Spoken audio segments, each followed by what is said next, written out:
Eh, Oke, sebelum kita beralih ke Mas Putra nih teman-teman, saya ingin membacakan CV Mas Putra ini yang sangat luar biasa. Mungkin teman-teman nanti bisa nih menjadikan Mas Putra sebagai sumber inspirasi teman-teman karena memang track record-nya yang sangat keren sekali di dunia research. Oke, pertama pembicara kita pada siang hari ini bernama Muhammad Dian Saputra Taher, sarjana antropologi, alumnus Universitas Gadjah Mada Indonesia. Nah, pendidikan dan penghargaan yang telah beliau raih itu sudah sangat banyak. Salah satunya adalah peraih medali perunggu kategori poster di bidang PKM,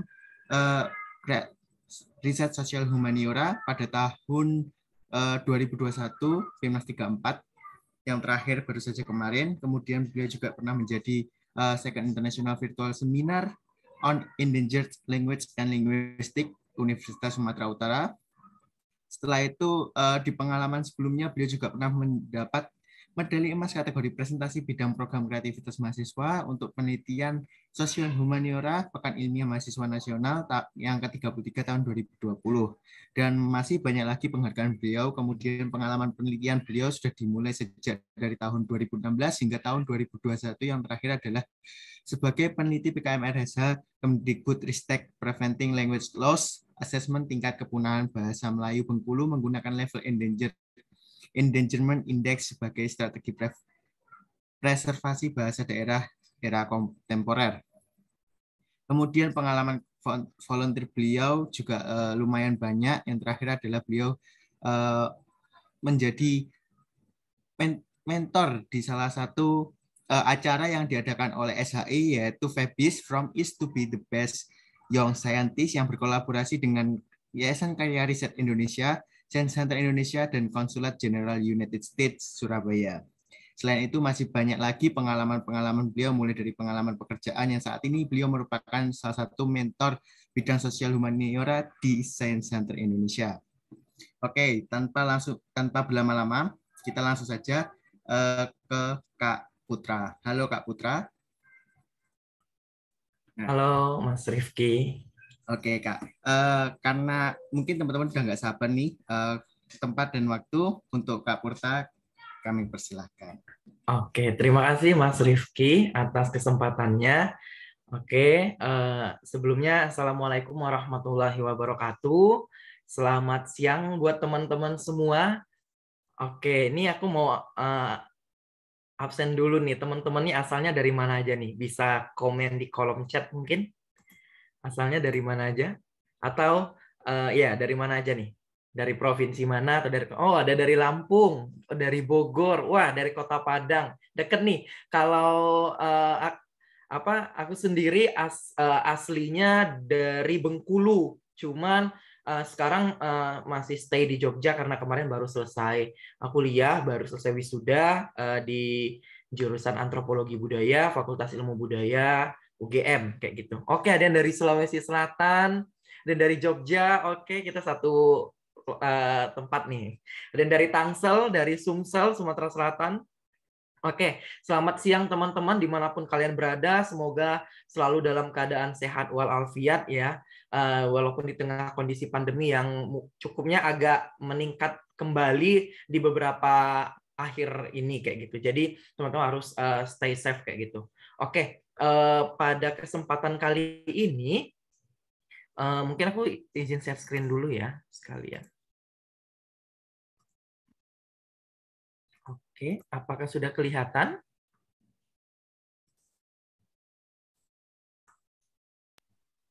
Terlihat, Kak. Oh, oke, baik. Terima kasih. Oke, jadi pada kesempatan kali ini, oh ya, sebelum itu tadi udah diperkenalkan ya, namaku Muhammad Dian Saputra Taher. Teman-teman bisa panggil Kak Putra atau Kak Taher seperti itu.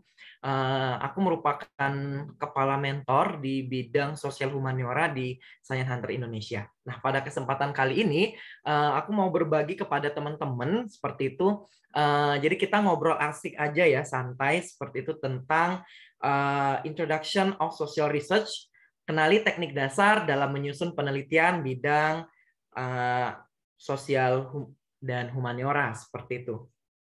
Oke, jadi pada kali ini kita akan membahas beberapa poin utama ya dari materi kita siang hari ini. Itu ada jenis-jenis penelitian sosial, terus juga nanti ada ranah atau batasan penelitian, jenis-jenis dan metode, terus juga kita nanti melihat bagaimana alur atau dari kerangka menyusun penelitian sosial humaniora, dan tips and trik menemukan topik penelitian atau mencari judul seperti itu yang menarik.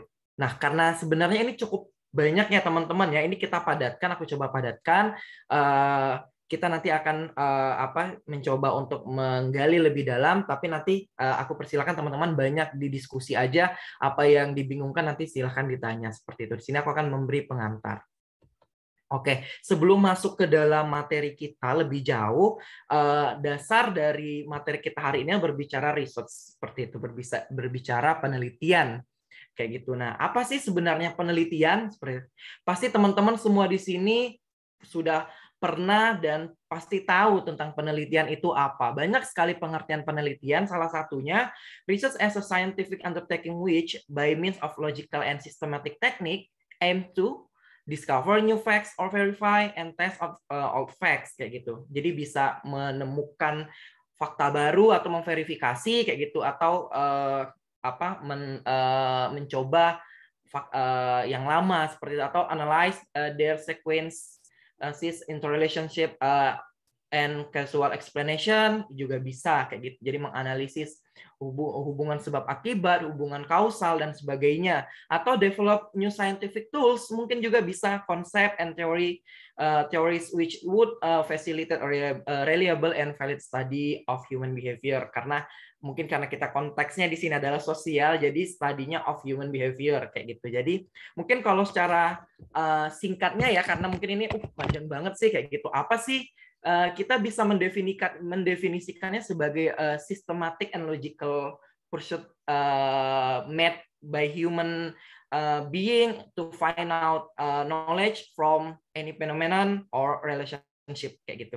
Jadi riset itu adalah sebagai pencarian yang sistematis dan logis ibaratnya gitu, yang dilakukan oleh kita sebagai manusia untuk menemukan pengetahuan yang berasal dari mungkin fenomena atau hubungan apapun yang ada kaitannya dengan konteks sosial kayak gitu, perilaku dari manusia itu sendiri. Karena konteks kita di sini berbicara tentang sosial. Nah, kita harus sepakati dulu konsep itu.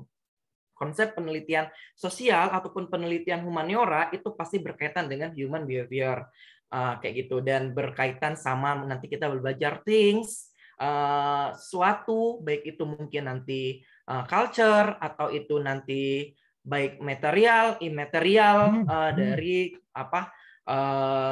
sebuah fenomena yang bisa berhubungan sama social interaction seperti itu. Nah, mengapa sih kita harus meneliti seperti itu? Ada hal setiap kita ingin melakukan meneliti, ketika kita berpikir tentang satu hal, ada yang janggal, ada yang salah, itu ujungnya pasti kita akan melakukan mungkin mini research seperti itu ya teman-teman ya, karena adanya kesenjangan, adanya gap, atau bahasa ininya tuh ya, bahasa kerennya tuh ada Dasein dan Dasolen kayak gitu. Mungkin teman-teman udah sering banget kalau berbicara tentang introduction of research atau pengantar penelitian, pasti mau bidang apapun bakal membahas mengenai Dasein dan Dasolen kayak gitu. Apa itu Dasein? Dasein itu fakta empiris atau kenyataannya sekarang kayak apa, dan kondisi itu tuh tidak sesuai semestinya dengan Dasolennya, harapan yang ideal atau yang seharusnya. Misalnya tentang kondisi sekarang tuh orang banyak sekali ya kemiskinan kayak gitu di daerah bantaran sungai. Nah, kondisi seharusnya kan itu tidak ada. Bagaimana kita harus mengatasi kemiskinan itu sehingga di bantaran sungai nggak ada lagi orang yang miskin kayak gitu. Pemberdayaannya bagaimana? Dan itu Dasolennya. Jadi harapan yang ideal yang seharusnya itu seperti apa kayak gitu. Jadi kita berbicara penelitian tuh teman-teman harus berawal dari yang namanya Dasein dan Dasolen kayak gitu. Jadi ini menjadi poin poin utama kayak gitu ketika teman-teman ingin mulai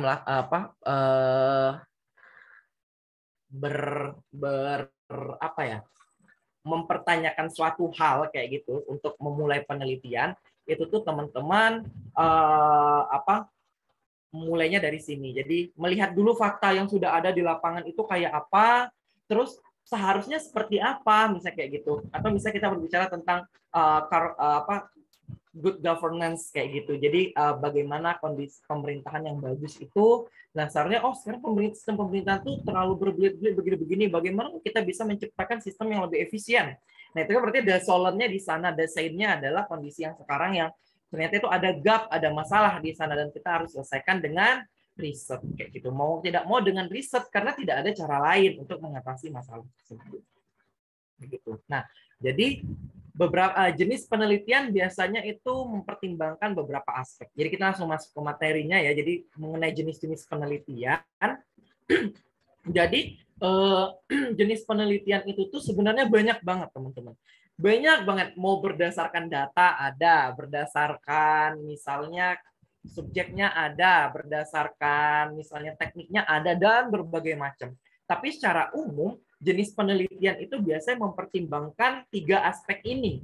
Yang pertama adalah type of knowledge you aim to produce, baru type of data you will collect and analyze, sama sampling methods, time scale, and location of the research kayak gitu. Jadi yang pertama adalah tipe dari pengetahuan yang ingin kamu tuju. Tujuan dari yang kamu mau teliti itu apa kayak gitu. Jadi bisa misalnya kamu membuat teori baru kah, atau kamu misalnya mau membuktikan teori kayak gitu, atau apa. Itu bisa dilihat dari sana. Atau type of data you will collect and analyze. Jadi tipe dari data yang akan kamu ambil dan kamu analisis itu juga bisa untuk melihat jenis-jenis penelitian yang akan kamu lakukan itu nanti kayak apa kayak gitu misalnya. Jadi misalnya kayak aku tuh penelitiannya mau pakai survei kayak gitu. Berarti pakainya kuantitatif. Aku tuh mau wawancara, pakainya kualitatif. Itu kan berdasarkan jenis data ya teman-teman ya kayak gitu. Jadi bisa kayak gitu untuk mencirikan penelitian itu termasuk tipe yang apa. Atau berdasarkan sampling method, time scale, and location of the research kayak gitu. Jadi bisa berdasarkan metodenya kayak gitu, waktunya ataupun dari lokasinya. Jadi bisa banyak banget. Jadi banyak banget pertimbangan atau banyak banget cara untuk kalian menentukan tipe penelitian akan kalian lakukan itu kayak apa.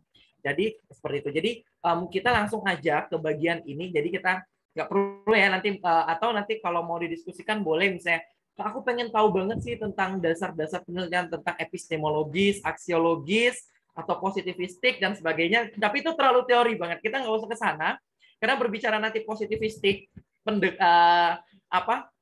paham positivisme itu tuh sebenarnya secara general kita berbicara tentang kuantitatif atau kita berbicara tentang interpretatif itu sebenarnya berbicara tentang kualitatif. Jadi kita langsung ke yang lebih praktikalnya aja biar teman-teman tahu karena kalau mau melihat dasarnya banget dari sebuah riset apalagi social research itu teoritis banget dan menurutku itu tidak terlalu aplikatif untuk teman-teman saat ini. Mungkin nanti ketika teman-teman ingin mendalami sebuah teori mungkin baru ya gitu. Tapi secara umum ini aja dulu kita pelajari. Yang pertama adalah mengenai jenis kita berbicara dari tujuan penelitian.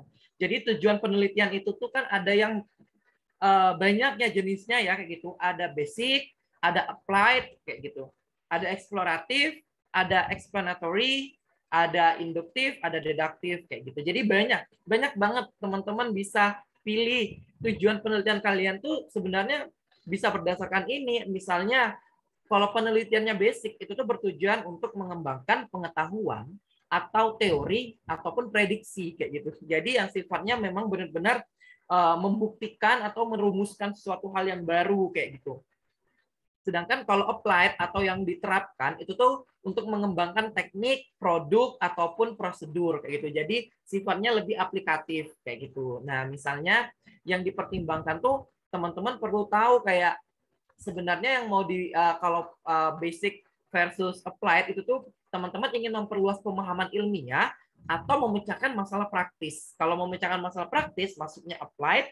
Kalau pengennya misalnya memperluas pengetahuan scientific knowledge kayak gitu, pengetahuan ilmiah yang sifatnya teoritis, itu tuh bisa pakai basic research kayak gitu. Basic research tuh biasanya bisa di lab, banyak tuh bisa by experiment kayak gitu.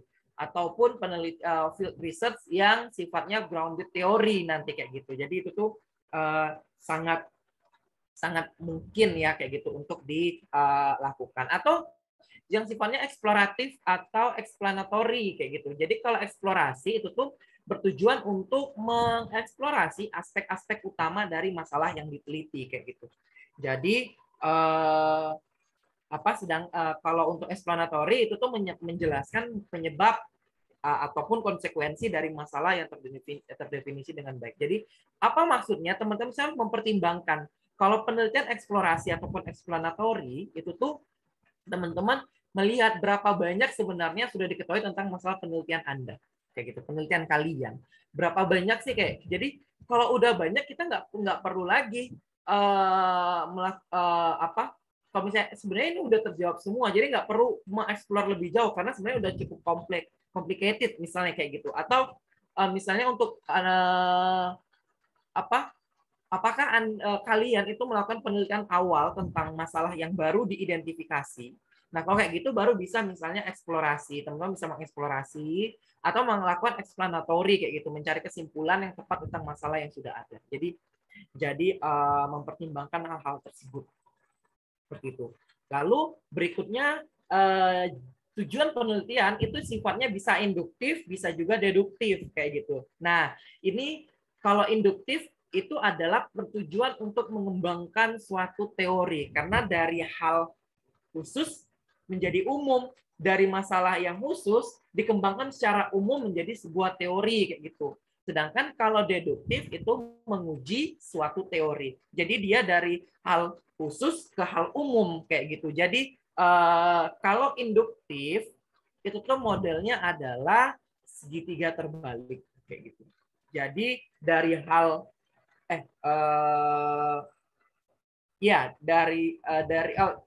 deduktif itu yang modelnya teman-teman nanti dari satu teori umum kayak gitu ke khusus kayak gitu. Sedangkan kalau induktif sebaliknya seperti itu.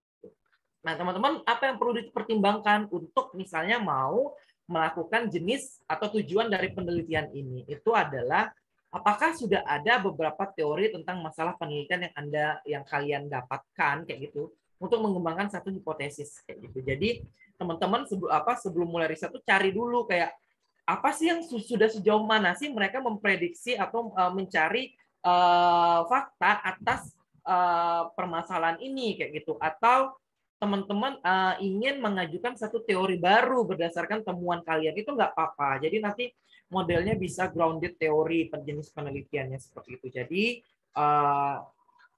nggak ada yang salah, nggak ada yang benar di dalam riset social research atau social humanities research kayak gitu. Jadi semuanya bisa, teman-teman bisa berdasarkan basic or applied, eksploratif atau explanatory, ataupun induktif atau deduktif seperti itu. Nah, kalau jenis berdasarkan data penelitiannya itu juga ada 3 jenis, teman-teman bisa lihat. Ada di sini ada primer, ada sekunder, juga bisa berdasarkan kualitatif atau kuantitatif ya yang paling sering, atau deskriptif dengan eksperimental kayak gitu. Jadi yang pertama mengenai primer versus sekunder kayak gitu ya. Jadi kalau data primer itu apa sih? Data yang dikumpulkan langsung oleh peneliti secara langsung, direct. Kita ikut terlibat di dalam proses pengambilan data dan berinteraksi dengan informan atau responden kayak gitu. Misalnya melalui wawancara atau eksperimen kayak gitu. Jadi teman-teman kan kalau wawancara langsung ketemu kan informannya, atau eksperimen teman-teman langsung mengintervensi subjeknya, subjek penelitiannya kayak apa gitu. Nah, terus kalau data sekunder itu tuh yang udah dikumpulin oleh orang lain kayak gitu. Misalnya dalam survei pemerintah atau publikasi ilmiah. Jadi misalnya teman-teman ngambil data dari BPS, teman-teman misalnya ngambil data dari laporan penelitian sudah ada atau dari jurnal kayak itu, atau data misalnya yang sudah disediakan oleh banyak kan platform-platform penyedia big data misalnya kayak gitu tuh boleh dipakai kayak gitu. Nah, yang harus dipertimbangkan apa teman-teman, berapa banyak data yang sudah tersedia tentang topik. Itu perlu dilihat. Kalau misalnya data primernya kurang, boleh ditambahin sama data sekunder kayak gitu. Terus apakah kalian ingin mengumpulkan data asli atau menganalisis data yang sudah ada kayak gitu. Jadi boleh teman-teman bisa mempertimbangkan apakah cukup dengan menggunakan secondary data atau harus menggunakan primary data kayak gitu. Itu tuh dipersilahkan teman-teman memilih mana, karena semuanya ada plus minusnya kayak gitu. Lalu berikutnya kualitatif ataupun kuantitatif kayak gitu. Jadi metode penelitian kualitatif ya mungkin teman-teman udah tahu semua ya. Kalau kualitatif itu berfokus simpelnya kita berbicara kata dan makna gitu aja deh. Kalau kuantitatif itu berfokus pada angka dan statistik. Kalau pengertian lebih luasnya mungkin terlalu rumit ya. Jadi kita secara umum aja kayak gitu. Jadi kalau kualitatif perlu diingat kata dan makna, pokoknya berhubungan sama tulisan, berhubungan sama wawancara, berhubungan sama ngomong-ngomong, itu semuanya tulisan itu adalah kualitatif. Pokoknya kalau ada angkanya, dominan angka lebih banyak dan data utamanya angka dari kuesioner, dari data sekunder dan sebagainya, itu pasti maksudnya kuantitatif kayak gitu. Nah, apa yang mesti dipertimbangkan teman-teman ketika teman-teman memilih jenis penelitian ini? Yaitu apakah penelitian kalian lebih mementingkan mengukur sesuatu atau menafsirkan? Jadi kalau dia sifatnya mengukur, jelas pakainya kuanti. Jadi jangan terbalik ya, kuantitatif itu dari quantity. Jadi jumlah kayak gitu ya teman-teman ya. Count kayak gitu. Sedangkan kalau kualitatif itu dari quality, kualitas. Jadi bersifatnya describe, deskripsi kayak gitu. Jadi berhubungan pasti sama kata dan makna. Nah, jadi berhubungan sama tafsir. Kalau kuanti berhubungan karena jumlah, berhubungan sama ngukur, menghitung kayak gitu. Jadi teman-teman perlu melihat kalau penelitiannya itu mengukur sesuatu, maka teman-teman menggunakan kuantitatif. Kalau misalnya datanya tuh kuantitatif ya jenisnya. Terus kalau misalnya pakai menafsirkan, misalnya teman-teman mau melihat tentang dampak demo 212 di Jakarta kayak gitu. Nah, itu bisa pakai kualitatif. Teman-teman ingin menafsirkan apakah demo ini berimbas kepada apa saja misal kayak gitu. Itu kan menafsirkan ya, dan itu sifatnya kualitatif. Terus teman-teman juga dapat membuat desain penelitian dengan metode campuran. Jadi boleh, teman-teman boleh mencampur antara kualitatif dan kuantitatif. Bagaimana caranya nanti kita bahas di belakang. Jadi boleh teman-teman ketika misalnya sudah wawancara, tapi teman-teman ragu, benar nggak sih sebenarnya apa yang disampaikan saat ada fakta yang didapatkan dari wawancara ini, teman-teman melakukan survei untuk membuktikan hal tersebut itu boleh. Atau teman-teman udah pakai kuanti, tapi teman-teman ragu, kok datanya misalnya jawabnya iya semua ya kayak itu, apa memang benar? Terus teman-teman melakukan konfirmasi lewat wawancara ke beberapa responden yang menurut teman-teman datanya menarik untuk dikaji lebih dalam. Itu diperbolehkan kayak gitu. Jadi nggak ada masalah pakai mixed methods namanya seperti itu. Lalu yang ketiga, berdasarkan datanya itu ada deskriptif dan ada eksperimental kayak gitu. Jadi kalau deskriptif itu mengumpulkan data tanpa mengontrol variabel apapun. Jadi nggak perlu pakai variabel teman-teman kalau penelitiannya deskriptif. Nggak perlu ada variabel kontrol, nggak perlu ada variabel terikat, bebas, dan sebagainya misalnya. Tapi kalau eksperimental ini wajib. Karena kita harus memanipulasi dan mengontrol variabel serta menentukan sebab dan akibatnya gitu. Jadi causal explanation-nya tuh harus jelas, eksplanasi hubungan sebab akibatnya tuh ada seperti itu. Jadi jelas ya kalau eksperimental tuh pasti ada variabelnya. Mau penelitian sosial atau mau penelitian saintek sekalipun pasti itu kalau eksperimen pasti dia punya variabel yang diukurnya apa. Seperti itu. Nah, yang perlu dipertimbangkan adalah apakah teman-teman ingin mengidentifikasi karakteristik, pola, korelasi, atau menguji hubungan sebab akibat antar variabel kayak itu. Kalau teman-teman mengidentifikasi karakteristik, pola, sebenarnya cukup dengan deskriptif kayak gitu. Sedangkan kalau misalnya mau mencari hubungan sebab akibat, terus ingin mengcompare, membandingkan antara satu hal dengan hal lainnya, mana yang lebih kuat, mana yang lebih lemah, atau mencari hubungan antar variabel, gunakanlah model eksperimental atau menggunakan quantitative methods kayak gitu. Jadi nanti pasti hubungannya sama angka, berhubungannya sama mencari sebab apa hubungan variabel, hipotesisnya yang tertolak yang mana misalnya gitu, H0 atau H1 dan sebagainya. Seperti itu. Jadi dipahami ya teman-teman ya, kalau tadi berdasarkan tujuan penelitiannya, kita bisa lihat dia basic atau applied, eksploratif atau explanatory, atau induktif dan deduktif. Sedangkan berdasarkan datanya, teman-teman bisa lihat data penelitian teman-teman itu, teman-teman bisa identifikasi secara keseluruhan. Misalnya penelitiannya tentang, misalnya teman-teman mau melihat hubungan antara misalnya pembelajaran daring dengan motivasi belajar siswa kayak gitu. Nah, teman-teman lihat itu pakainya primer atau sekunder. Oh, primer misalnya boleh. Pakainya kualitatif atau kuantitatif. Oh, pakainya kuanti, berarti data primer yang kuanti. Terus pakainya deskriptif atau eksperimental. Oh, misalnya mau pakai eksperimental. Oh, berarti nanti dengan metode eksperimental teman-teman akan mengumpulkan data primer yang bentuknya kuantitatif. Jadi boleh dihubungkan seperti itu. Nah, berbicara jenis penelitian secara umum, kalau tadi kan berdasarkan tujuan dan jenis datanya. Nah, ini secara umum banyak banget sebenarnya teman-teman. Kalau kita bahas semuanya nggak cukup hari ini.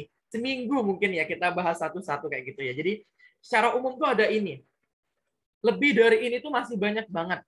Kalau kualitatif tuh approach-nya, apanya ya, research approach-nya, pendekatan risetnya, pendekatan penelitian itu tuh teman-teman bisa jenisnya itu naratif, bisa studi kasus, bisa grounded teori, bisa etnografi, fenomenologi, semiotik, filologi, historiografi, dan lain-lainnya.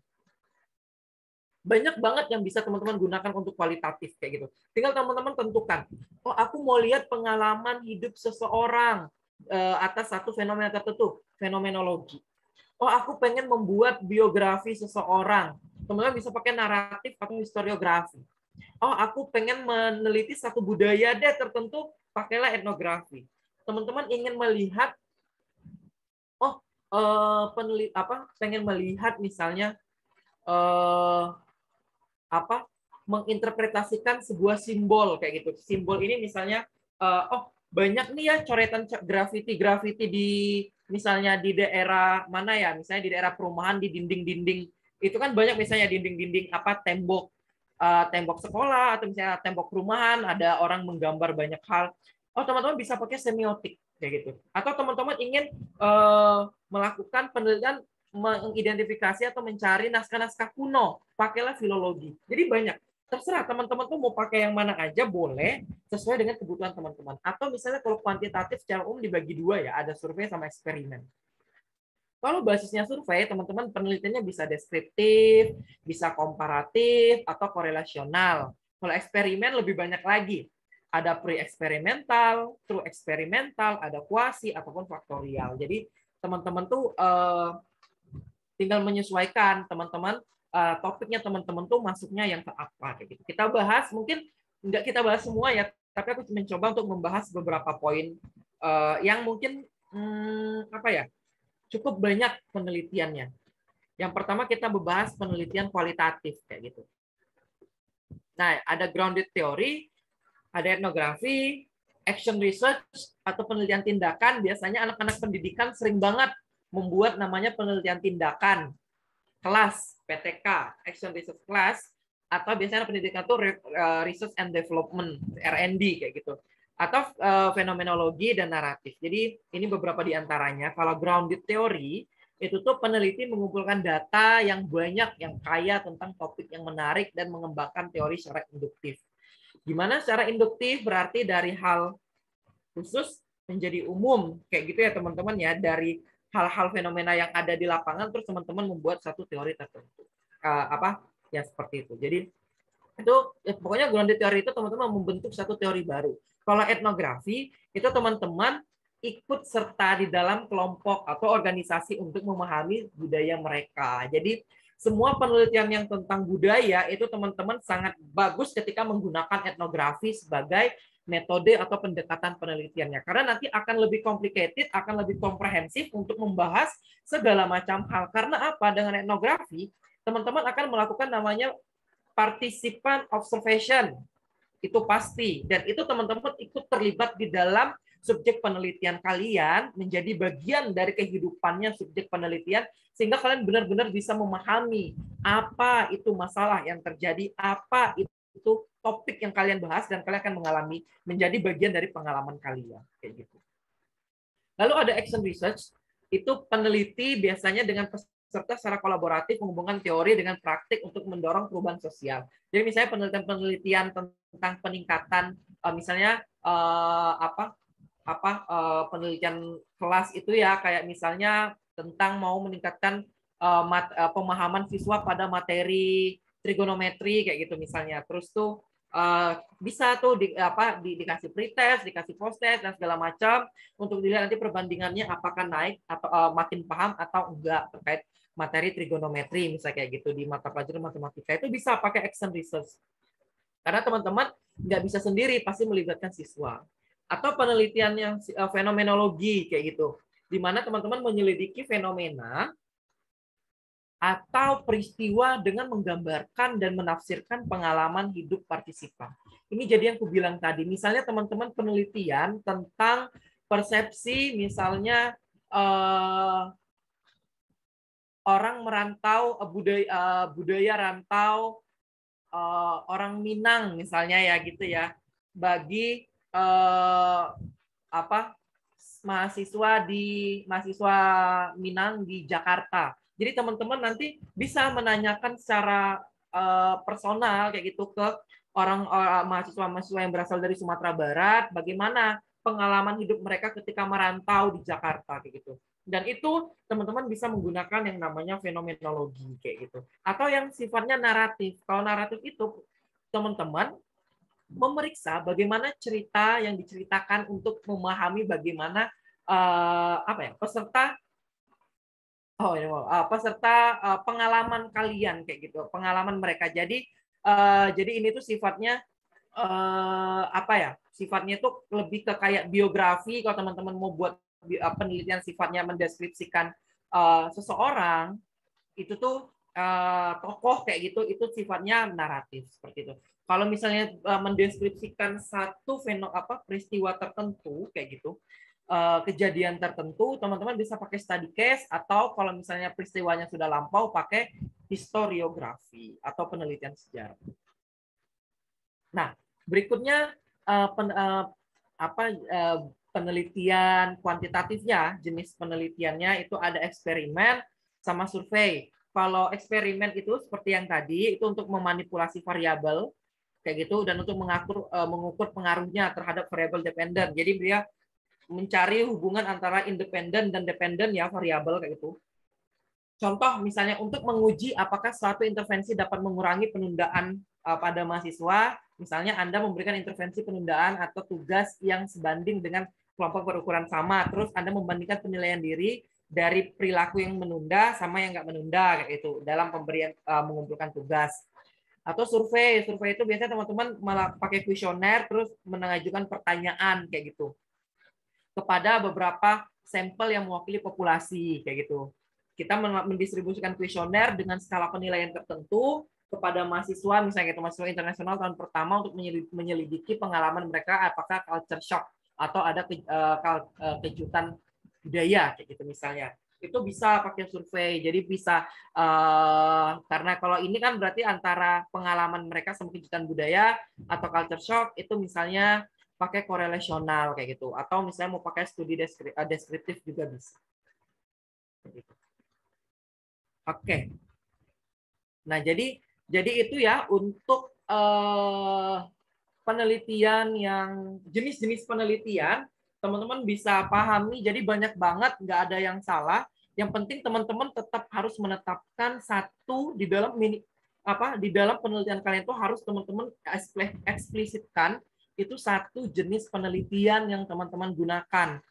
Kayak gitu, itu wajib secara secara jelas, secara eksplisit, apakah itu penelitiannya fenomenologi atau itu misalnya etnografi ataupun sebagainya, supaya pembaca paham, tahu apa penelitian atau apakah tujuan penelitian kalian itu benar dijawab menggunakan teknik yang kalian gunakan, atau setidaknya pembaca tahu bagaimana caranya untuk mendapatkan data itu berdasarkan dari jenis penelitiannya. Nah, ini logika dari atau batasan dari penelitian sosial humaniora ya teman-teman ya. Jadi yang saya bilang tadi interpretatif kualitatif itu tuh batasannya adalah teman-teman di mana melakukan penelitian mengenai ada 5 poin, sama-sama 5 buat. Yang pertama, memahami makna yang mendasari tingkah laku manusia. Kalau mau penelitian kualitatif tuh topiknya seputar itu. Bisa juga mendeskripsikan setting dan interaksi sosial yang kompleks. Mengeksplorasi untuk identifikasi informasi baru. Jadi sifatnya eksplorasi kayak gitu ya teman-teman ya, memahami hal yang terbatas jumlahnya dan fokus mendalam atau rinci. Itu juga bisa. Serta topik yang kompleks atau sensitif berkaitan dengan interaksi dan proses itu juga dijelaskan batasan dari penelitian kualitatif. Ketika misalnya sudah ingin mencari hubungan antara dua faktor, dua variabel, itu pasti udah kuanti. Jadi udah nggak mungkin berbicara kualitatif.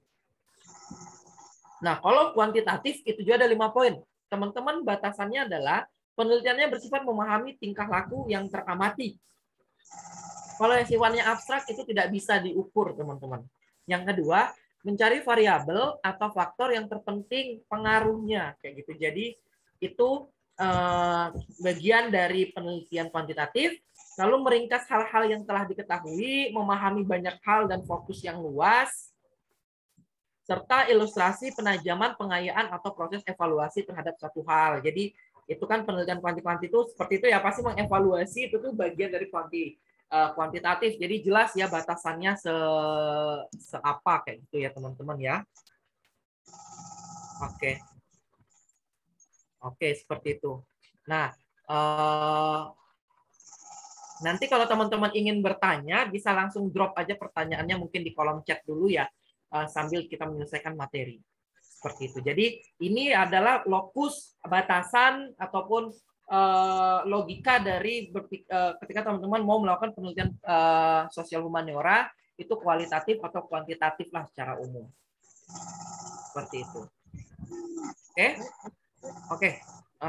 Sebentar ya teman-teman ya, mata minum sebentar.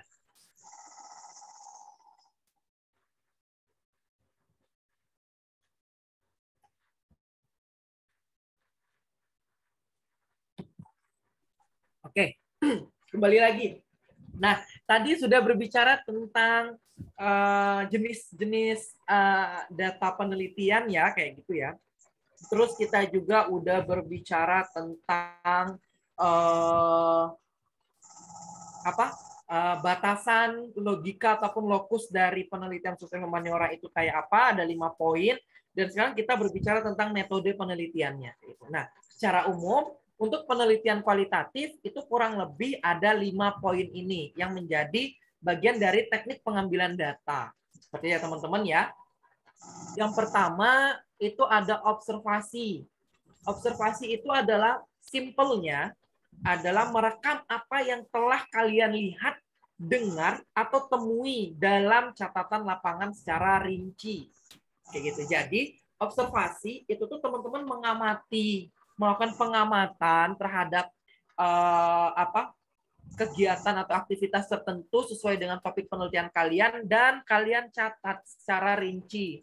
Dan biasanya observasi itu sudah ada pedoman observasinya. Jadi kan udah harus tahu yang mau diobservasi itu poin-poin apa aja. Nah, observasi ini bisa dilakukan secara partisipan atau ini agak typo ya. Ini langsung.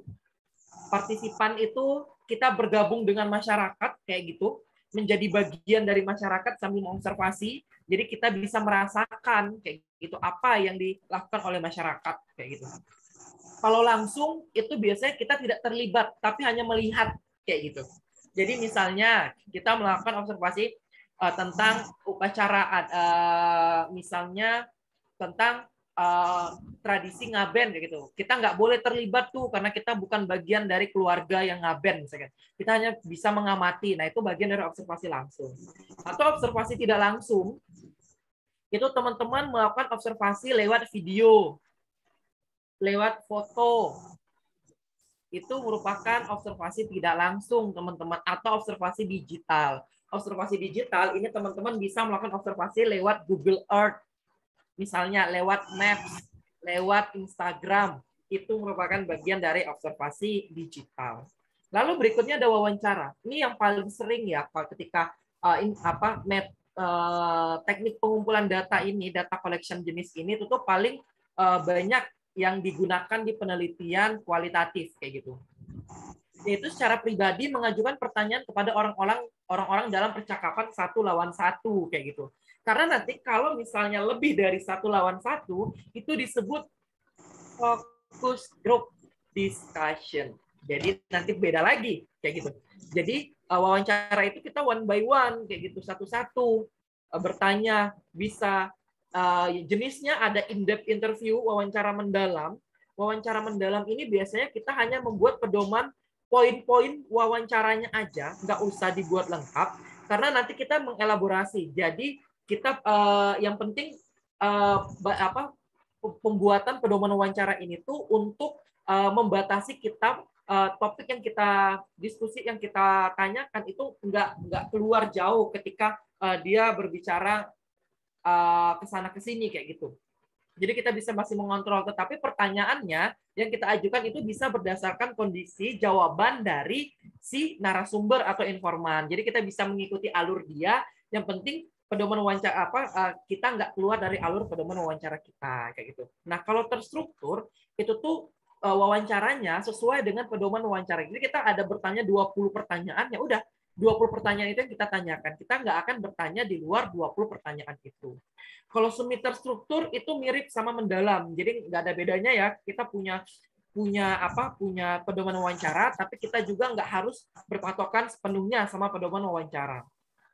Dan yang terakhir tidak terstruktur itu adalah wawancara yang sifatnya spontan interview kayak gitu. Jadi langsung saja tanpa persiapan dan kita bertanya sesuai dengan kondisi yang ada saat itu. Misalnya wawancara tidak terstruktur ini sering banget kita kontekskan, misalnya lagi naik ojek online. Sering nggak sih kalian ditanyain sama drivernya, dari mana mas? Asal mana mas?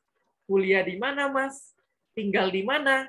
Oh, di sini udah berapa lama? Nah, itu wawancara tidak terstruktur, wawancara spontan karena tidak direncanakan dari sebelumnya kayak gitu. Jadi sesuai kondisi yang ada aja ditanyakan berbagai macam hal sesuai konteks yang diinginkan kayak gitu. Selanjutnya ada focus group discussion kayak gitu. Focus group discussion ini adalah kayak wawancara tapi enggak 1-1. Lebih dari itu kayak gitu. Biasanya 1 lawan ya lebih dari 1 lah, mungkin 3 orang, 4 orang, 5 orang kayak di mana 1 orang mungkin kita sebagai peneliti itu yang menjadi moderator atau memandu jalannya diskusi kayak gitu. Misalnya teman-teman ingin mencari tahu tentang pendapat tentang ini, misalnya program KB keluarga berencana di satu desa kayak gitu.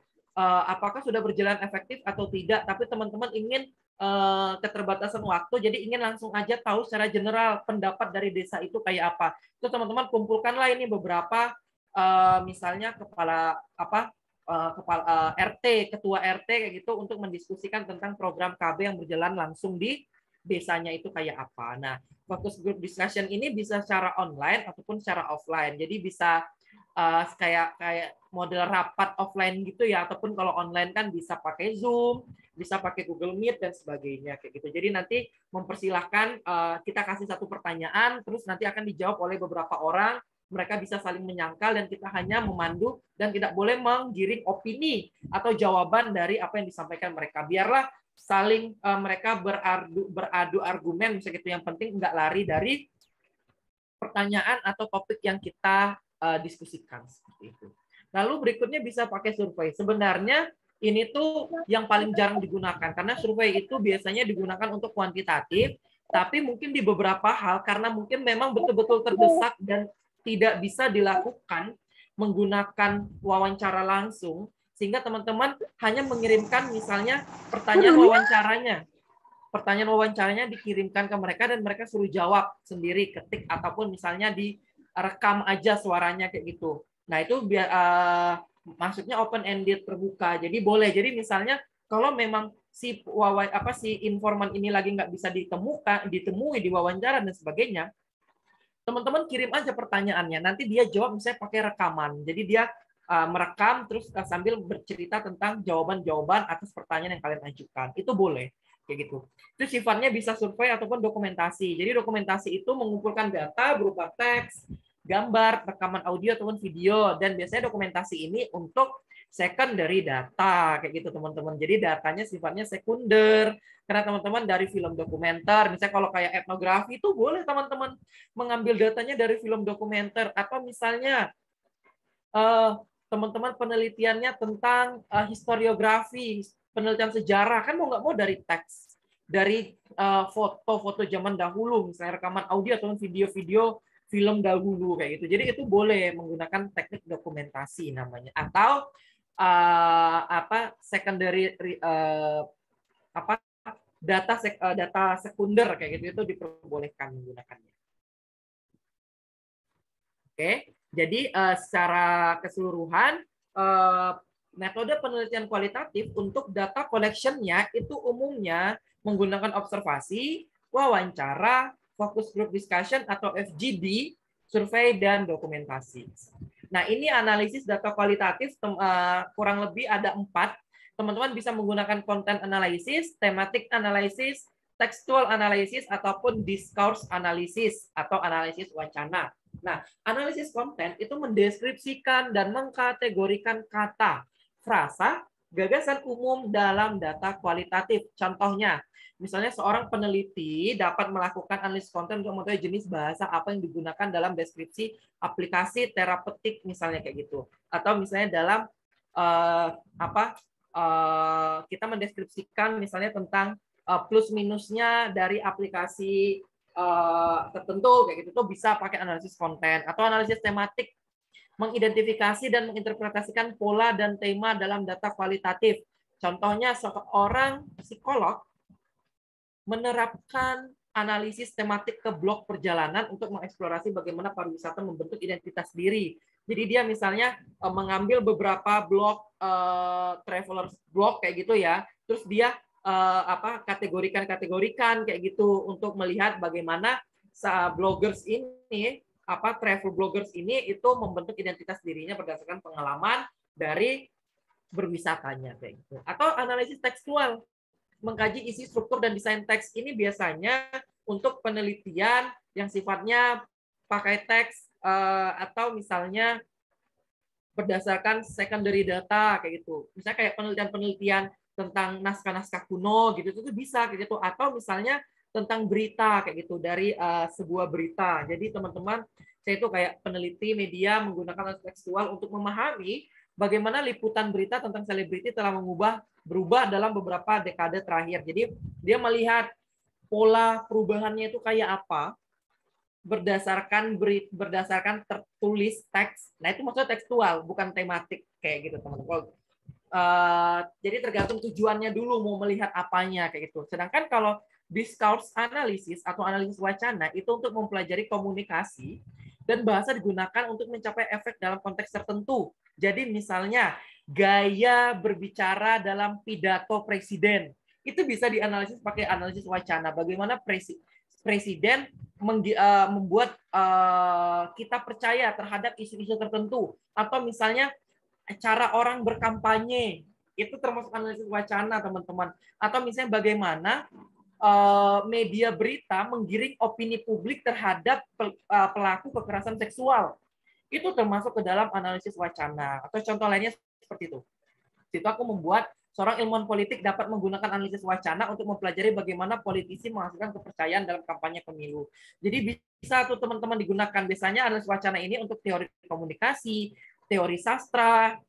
Sastra itu bisa pakai tekstual, bisa pakai wacana kayak gitu. Atau penelitian-penelitian linguistik lainnya. Jadi bisa menggunakan melihat wacana-wacana yang terbangun atas dari bahasa yang digunakan kayak gitu. Itu bisa menggunakan analisis atau discourse analisis seperti itu ya. Jadi untuk analisis data kualitatif ada konten, ada tematik, ada tekstual, dan ada wacana. Nah, sedangkan untuk metode penelitian kuantitatif itu instrumen penelitiannya ataupun teknik pengumpulan datanya itu kurang lebih dibagi dua saja, kuesioner angket dan dokumentasi kayak gitu ya teman-teman ya. Jadi ada kuesioner atau angket itu bisa pakai open ended kuesioner atau close ended kayak gitu. Jadi ya bentuknya pakai kuesioner, udah ada skalanya seperti yang di pojok kiri itu adalah bentuk kuesioner, atau pakai dokumentasi data sekunder dari BPS, dari BI, dari hasil lembaga survei dan sebagainya. Jadi seperti itu bisa digunakan tuh data laju pertumbuhan PDB pendapatan domestik bruto triwulan tahun 2015 sampai 2018 dan itu boleh digunakan untuk penelitian kuantitatif kayak gitu. Jadi lebih sedikit memang instrumennya tapi analisisnya nanti lebih kompleks. Nah, ini dia analisis data kuantitatif itu menggunakan ada dua jenis. Yang pertama adalah deskriptif dan ada inferensial, statistik deskriptif serta statistik inferensial, di mana keduanya ini akan menganalisis dengan cara mendeskripsikan atau menggambarkan. Deskriptif ini digunakan untuk mendeskripsikan data sampel dan tidak untuk membuat kesimpulan yang berlaku untuk populasi. Jadi untuk deskriptif itu analisisnya teman-teman, itu teman-teman udah sering lakukan, mungkin mencari mean, modus, kayak gitu. Rata-rata, data yang paling banyak muncul, dan sebagainya. Dan biasanya penyajiannya bisa berupa tabel, grafik, diagram lingkaran, piktogram, perhitungan modus, median, dan mean. Kayak gitu. Jadi sifatnya deskriptif aja, hanya mendeskripsikan data kita dan nanti menarik generalisasi di akhir. Tapi jangan sekedar mendeskripsikan, karena kurang, harus ada generalisasi di akhir. Dan untuk statistik inferensial itu bisa pakai parametris ataupun non parametris kayak gitu. Jadi bisa terukur dan tidak. Jadi statistik inferensial ini adalah teknik statistik yang digunakan untuk menganalisis data sampel yang hasilnya diberlakukan hanya untuk populasi kayak gitu. Dan nanti membuat kesimpulan yang berlaku untuk populasi tersebut kayak gitu ya teman-teman ya. Nah, ini analisis yang bisa digunakan, teman-teman bisa pakai uji reliabilitas dulu di atas sebelum memasuk ke uji hipotesis atau verifikasi asumsinya ya. Uji validitas kayak gitu, normalitas, validitas, atau nanti setelah verifikasi asumsi teman-teman bisa pakai interkorelasi, normalitas, linearitas, multikolinearitas, heterodeskastisitas. Setelah itu baru masuk uji hipotesis, misalnya sampel per t-test, uji T, uji Z, misalnya gitu, ataupun misalnya chi-square dan sebagainya, itu bisa teman-teman lakukan. Nah, analisis kuantitatif parametris itu biasanya kita pakai uji hipotesis itu menggunakan margin error-nya bisa 90%, biasanya yang umum ya. Berarti 10% ya, atau 95% tingkat kepercayaannya, berarti margin error-nya 5%, atau 99% margin error-nya 1%. Nah, ini teman-teman bisa pakai regresi untuk melihat hubungan kausalitas, PET analisis untuk melihat hubungan kausalitas variabel terikat satu menyebabkan variabel terikat lainnya, atau evaluasi dampak biasanya anak-anak ekonomi kayak gitu sering ya pakai different indifferent, propensity score matching, choice modeling, contingent valuation method dan sebagainya. Software yang biasa digunakan untuk penelitian kuantitatif itu adalah ada SPSS, ada Stata, EView, R, Python, MATLAB, dan sebagainya. Itu bisa digunakan untuk penelitian kuantitatif kayak gitu. Nah, teman-teman boleh juga menggunakan metode campuran kayak gitu. Metode campuran ini itu diperbolehkan dengan beberapa jenisnya, diantaranya adalah convergent paralel, di mana teman-teman mengumpulkan data kuanti dan kuali cara bersamaan dan menganalisnya secara terpisah nantinya, dikumpulin bareng kayak gitu, teman-teman nyebarin kuesioner tapi juga ngewawancara orangnya, terus nanti dianalisis terpisah, setelah dianalisis baru dibandingkan hasilnya untuk menarik kesimpulan secara keseluruhan. Lalu embedded system kayak gitu. Jadi itu bisa di mana teman-teman nanti mengumpulkan dan menganalisis kedua jenis data, kuanti dan kuali, pada saat yang sama, tetapi desain kuanti dan kualitatifnya itu lebih besar. Jadi salah satunya harus lebih besar kayak gitu. Jadi jadi kuantinya itu secara primer datanya, kualitatif kualinya secara secondary kayak gitu, itu atau terbalik. Kuantinya secondary, kualitatifnya primary data kayak gitu. Tapi dianalisisnya bareng nanti kayak gitu. Lalu ada explanatory sequential. Explanatory itu adalah pengumpulan data kuantitatif itu terlebih dahulu. Ketika data kuantitatifnya dirasa kurang, baru teman-teman mengambil data kualitatif. Atau exploratory, sebaliknya. Teman-teman ngambil data kualitatif, tapi dirasa masih kurang. Maka teman-teman kemudian mengambil data kuantitatif kayak gitu. Jadi boleh convergent parallel, embedded system, explanatory sequential ataupun exploratory sequential method. Jadi bisa menggunakan keduanya. Cuman memang analisisnya nanti bakal lebih. Selain teman-teman mungkin pakai analisis konten, juga teman-teman misalnya menggunakan analisis regresi linier kayak gitu. Jadi digabung nanti analisisnya. Nah, berikutnya adalah desain dalam penelitian atau membuat kerangka penelitian, teman-teman ya. Kayak gitu. Jadi, yang pertama kita membahas tentang penelitian kualitatif kayak gitu. Nah, ada beberapa poin utama yang perlu kita persiapkan. Kayak gitu, ada persiapan penelitian, ada juga persiapan pengumpulan data, terus pengumpulan datanya berlangsung, pengolahan data, analisis, hingga nanti ke publikasi. Yang pertama, persiapan penelitian. Teman-teman itu wajib untuk menentukan dulu fokus penelitiannya apa. Dalam artian ini berarti teman-teman udah bisa membuat research question-nya apa, subjektifnya apa, latar belakangnya apa, teman-teman perlu melakukan studi literatur, teman-teman membuat kerangka teorinya kayak gitu, dari keyword-keyword yang ada di riset kalian. Setelah itu teman-teman membuat rancangan metode penelitiannya. Jadi persiapan penelitian ini digunakan untuk membuat proposal penelitian kayak gitu ya. Jadi kalau proposal penelitian sudah jadi, teman-teman pasti sudah siap untuk melakukan penelitian. Setelah itu apa yang dilakukan? Persiapan pengumpulan data.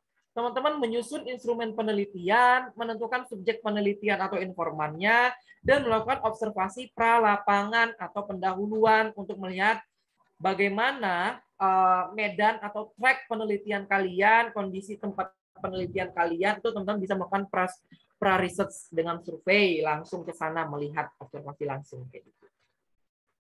Lalu setelah itu teman-teman melakukan pengumpulan data. Kalau sudah siap, perizinannya sudah selesai dan segala macam, teman-teman melakukan pengumpulan data, sekunder maupun data primer dengan observasi ataupun wawancara mendalam kayak gitu. Kalau tadi persiapan pengumpulan data karena ini kualitatif, apa yang dibuat? Yang dibuat sama teman-teman adalah pedoman observasi. Poin-poin yang diobservasi apa aja? Yang kedua adalah pedoman wawancara. Apa aja yang akan diwawancara? Pertanyaannya dibuat teman-teman biar nggak salah, nggak out of topic nanti ketika di lapangan kayak gitu. Lalu berikutnya setelah udah selesai, teman-teman silahkan untuk mengambil data, baik data sekunder ataupun data primer. Kalau data sekunder, persiapan pengumpulan datanya apa? Mensurvei platform atau publisher jurnal mana saja yang akan diambil untuk diambil jurnal-jurnalnya nantinya kayak gitu. Untuk data sekunder dari kualitatif. Kalau data primer ya udah pakai observasi, wawancara atau dokumentasi. Lalu berikutnya masuk ke pengolahan data.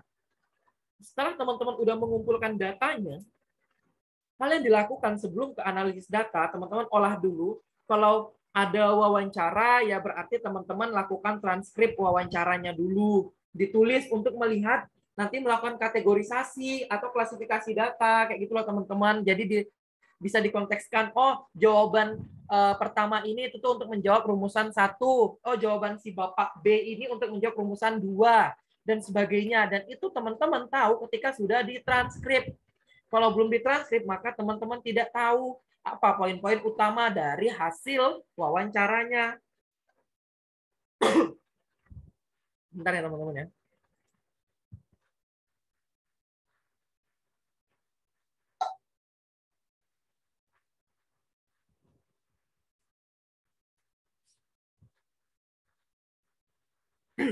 Oke. Selanjutnya, setelah teman-teman misalnya udah mentranskrip, udah mengklasifikasinya, baru teman-teman analisis, menginterpretasikan datanya sesuai dengan teori yang sudah kalian ajukan, yang sudah kalian taruh di bab 2 itu teorinya apa, kalian menganalisis ini berdasarkan teori apa, kayak gitu. Setelah itu baru dibuat ke kerangka penulisan laporan, dan publikasi. Seperti itu ya teman-teman. Publikasi bisa seminar, bisa lomba, bisa mengajukan ke jurnal dan kolokium ataupun misalnya sebagainya, banyak cara untuk publikasi. Berikutnya adalah untuk desain kerangka penelitian dari kuantitatif. Untuk kuantitatif teman-teman sama melakukan persiapan dulu untuk lokus penelitiannya apa, research fokusnya apa, research questionnya apa, backgroundnya kayak apa, literatur reviewnya teman-teman bisa cari, baca-baca penelitian terdahulu kayak apa sehingga nanti tahu novelty dari penelitian kalian kayak apa. Terus bisa dibuat, bisa dicari teori yang akan digunakan apa, yang akan kalian buktikan, yang akan kalian uji, yang akan kalian bandingkan dari apa, baru dibuat metode penelitiannya kayak apa sehingga menjadi sebuah proposal penelitian kayak gitu. Nah, setelah itu, setelah teman-teman udah siap dengan proposalnya, teman-teman silakan membuat instrumen penelitiannya. Karena ini kuantitatif, maka teman-teman membuat kuesioner. Turunkan indikatornya apa aja dari hipotesis yang udah dibuat. Variabel penelitiannya apa aja, dilihat. Teman-teman bisa pakai skala. Sudah banyak skala-skala pengukuran di penelitian sebelumnya. Teman-teman bisa adaptasi dari sana, teman-teman. Bisa dimodifikasi juga boleh, nggak apa-apa. Terserah teman-teman kayak itu. Tentukan populasi dan sampelnya. Setelah itu tentuan respondennya dan lakukan uji coba kuesioner untuk melihat valid atau tidak, reliable atau tidak dengan prates dari lapangan kayak gitu. Setelah itu, setelah kuesionernya benar-benar siap, setelah udah diuji, teman-teman reliabilitasnya, teman-teman silahkan mengambil data di lapangan dengan data sekunder kah, dari misalnya bank big data, dari BPS boleh, atau dengan data primer langsung kuesioner kayak gitu. Ini ada wawancara ya.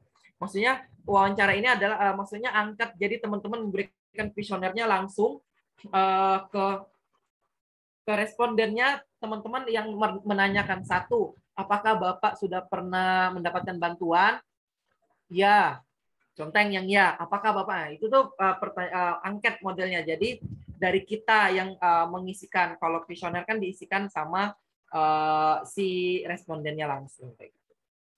Nah, setelah teman-teman sudah dapat data, teman-teman itu akan melakukan pengolahan data dengan mengcoding dan mengtabulasi.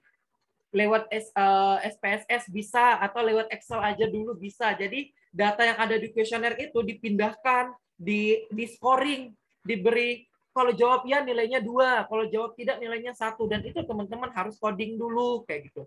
Setelah itu, setelah selesai baru teman-teman interpretasi data, yaitu dengan uji hipotesis, uji asumsi dan sebagainya, apakah berhubungan atau tidak, hipotesis diterima atau ditolak dan sebagainya. Setelah itu baru dilakukan kerangka penulisan laporan, ditulis dan dipublikasi. Kayak gitu ya teman-teman ya. Jadi urutannya membuat dulu simpelnya proposalnya, baru buat instrumennya, kumpulkan data, dan diolah, analisis, lalu dipublikasi. Nah, ini secara umum untuk mengkonstruksi sebuah ide penelitian. Jadi tadi kita udah berbicara jenis penelitian ya, terus juga batasannya atau lokusnya, penelitian sosial humaniora itu di apa. Terus kita juga udah berbicara poin ketiga tadi adalah alur atau kerangka penelitian sosial humaniora itu kayak apa. Dan sekarang kita berbicara tentang bagaimana cara mendapatkan ide atau bagaimana cara memunculkan topik dari penelitian sosial humaniora. Jadi mengkonstruksi ide penelitian sosial humaniora membangun itu bisa pakai ini, model siklus penelitian dari Wallace. Itu seperti ini ya teman-teman ya. Jadi teman-teman bisa berangkat dari teori, teman-teman bisa berangkat dari social reality.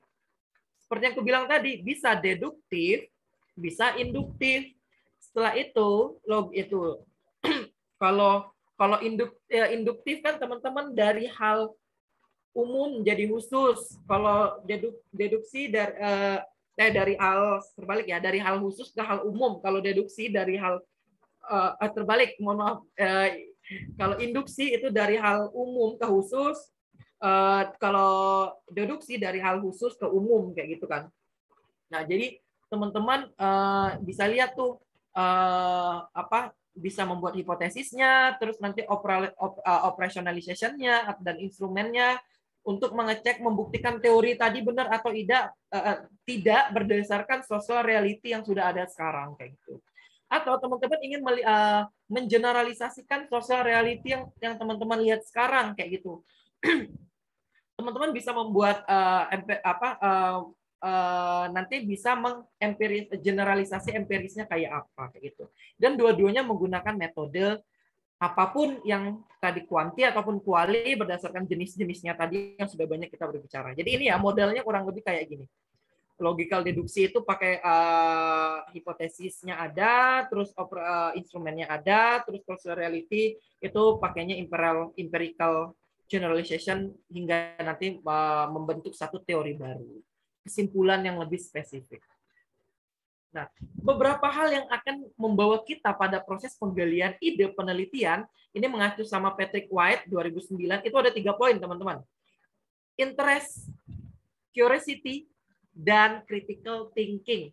Teman-teman harus tertarik dulu terhadap satu topik tertentu. Kalau nggak tertarik ya teman-teman, nggak mungkin bisa muncul ide penelitiannya apa. Yang kedua adalah curiosity, rasa ingin tahu. Apa sih sebenarnya ini? Search-lah, carilah kayak gitu. Setelah itu keresahannya, critical thinking-nya. Jadi 3 poin ini harus dibangun dulu dari dasar teman-teman ya untuk mencari sebuah ide penelitian. Nah, berdasarkan buku Developing Research Question, A Guide for Social Science, ini aku ambil dari buku ini ya. Beberapa poin yang untuk kalau kita ingin mencari ide itu bagaimana berpikirlah dengan kreatif dan imajinatif mengenai jenis-jenis pertanyaan yang dapat diajukan pada bidang studimu. Yang kalian tertarik itu apa? Interestednya tadi itu apa? Berpikirlah kreatif, imajinatif aja.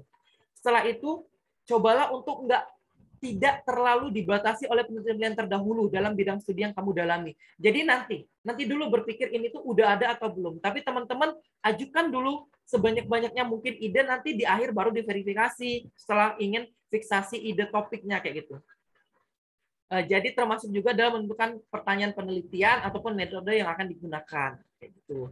Nah, setelah itu pikirkan juga tentang kemungkinan jawaban yang akan kamu peroleh dari pertanyaan yang telah kamu ajukan. Kira-kira jawabannya bisa didapat nggak ya? Kayak gitu. Sulit nggak ya? Memungkinkan nggak ya? Tetapi terbukalah terhadap kemungkinan baru dari hasil penelitian. Jadi teman-teman bisa membandingkan novelty-nya apa dari penelitian teman-teman kayak gitu.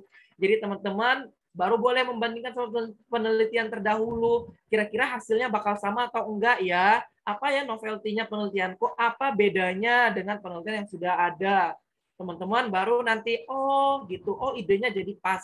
Oh ini bisa dijadikan topik penelitian yang akan kalian kaji. Kayak gitu.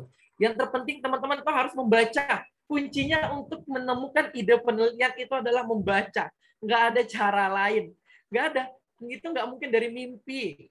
Dapat hidayah, wahyu, ilham, boleh. Tapi mungkin itu orang-orang tertentu ya teman-teman ya yang mendapat petunjuk langsung dari yang di atas. Tapi kalau kita sebagai mayoritas itu dari membaca. Dengan membaca kita bisa banyak tahu akan hal-hal baru kayak gitu. Dari berita, dari misalnya atau mendengarkan podcast, atau melihat topik-topik apapun itu, teman-teman. Dengan membaca, mendengarkan berita, dan segala macam. Karena kita bisa membaca banyak hasil penelitian terdahulu, sehingga teman-teman bisa membandingkan dengan penelitian yang sekarang itu kayak apa. Terus juga bisa membaca berbagai macam karya tulis selain yang scientific.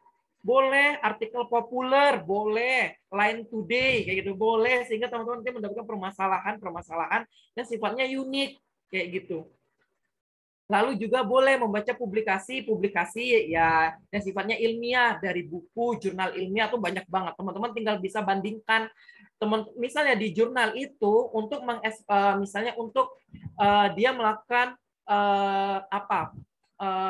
penelitian tentang melihat bahasa terancam punah. Oh, bahasa ini tuh udah di kategori apa sih? Dia pakai metode A. Sedangkan untuk mencari kategori bahasa terancam punah, itu banyak metodenya. Ada 1, 2, 3, 4, dan 5. Teman-teman tinggal ganti metodenya ke metode yang ketiga, itu sudah jadi penelitian baru. Jadi nggak usah cari hal yang terlalu sulit, yang benar-benar belum ada sifatnya di dunia ini, invention. Jadi atau discovery. Jadi hal-hal yang sifatnya ATM aja udah cukup, adaptasi tiru modifikasi kayak gitu. Jadi mengadaptasi dari penelitian yang sudah ada, nggak usah muluk-muluk. Mungkin nanti kalau teman-teman udah menjadi professional researcher, baru buat yang sifatnya discovery, tapi penelitian sosial itu sifatnya relatif. Ada relativisme budaya di dalamnya. Jadi semuanya itu tidak mungkin ada hal yang baru. Paling hal yang nggak terungkap, hal itu tuh sifatnya verifikasi. Jadi kita sifatnya selalu mengcompare, membandingkan, meluruskan dari hal yang sudah ada, kayak gitu ya teman-teman ya. Nah, kesimpulannya adalah penelitian yang baik itu tuh memiliki ciri-ciri seperti ini. Yang pertama, tujuan dan masalah penelitian harus digambarkan secara jelas sehingga tidak menimbulkan keraguan kepada pembaca. Jadi teman-teman harus punya tujuan dan masalah penelitian, jangan kabur. Biar pembacanya, readersnya nggak bingung penelitian kalian itu mau dibawa kemana, kayak gitu. Terus teknik dan prosedur penelitiannya sebisa mungkin, serinci mungkin dijelaskan. Ditetapkan oleh teman-teman. Makanya aku bilang tadi, datanya harus jelas, kuanti atau kuali, primer atau sekunder, jenis penelitiannya apa, grounded, fenomenologi, etnografi, eksperimental, kuasi, survei, korelasional, harus jelas. Objektivitas penelitian harus tetap dijaga untuk menunjukkan bukti-bukti mengenai sampel yang diambil. Jadi kita sebagai peneliti nggak boleh subjektif, sebisa mungkin harus objektif. Lalu kekurangan-kekurangan selama penelitian itu harus diinformasikan. Gunanya untuk apa? Untuk saran penelitian ke depannya. Teman-teman kasih tahu apa yang kurang, apa yang bisa dikembangkan untuk penelitian ini di kemudian hari. Sehingga orang-orang bisa menyempurnakan penelitian kalian semua. Kayak gitu, teman-teman.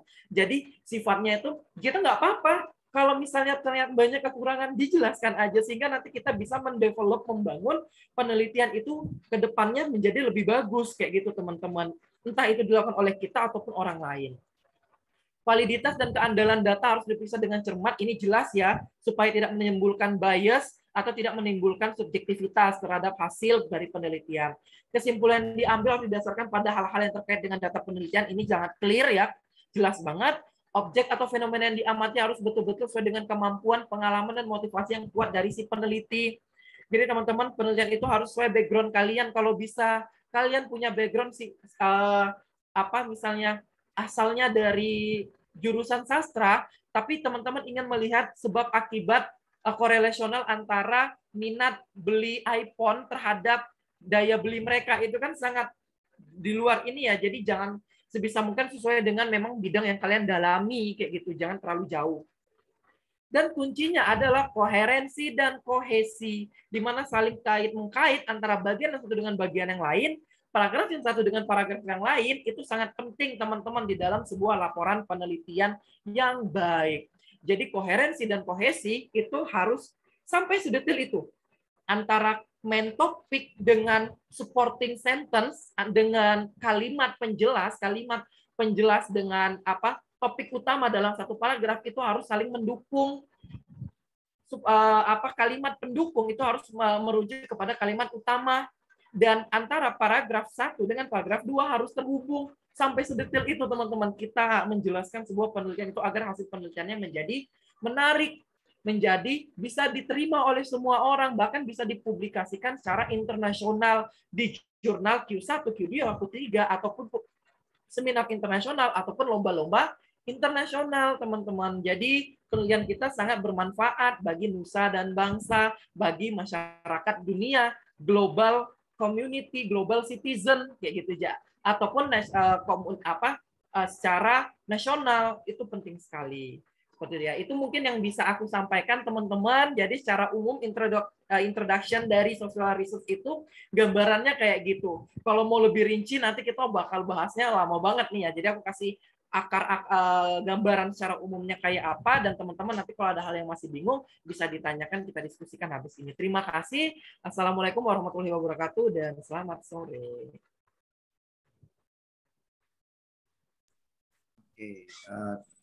Oke, terima kasih nih Kak Putra atas penjelasan yang sangat komprehensif sekali tadi dari penelitian sosial humaniora. Sekarang kita akan beranjak nih Kak ke sesi tanya jawab.